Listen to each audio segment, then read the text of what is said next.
Justin's latest pamalo at jokes sa SB19 Hawaii Simula at Wakas concert.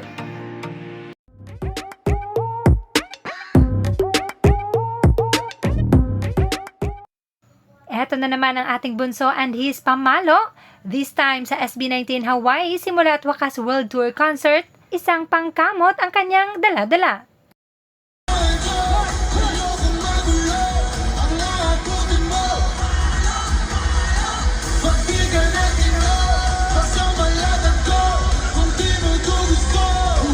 At syempre, may dala rin siyang jokes sa Hawaii. Singapore.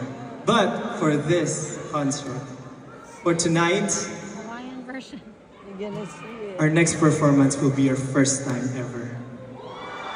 We will be performing Umaaligid. Please welcome Ate Sara!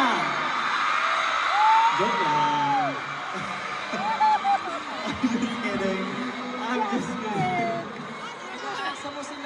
No, because I thought we will perform Umaaligid because we just released Umaaligid, so you could listen to it. Just yes, search sa YouTube and Wala, pinakasa kayo ni Justin. music platform.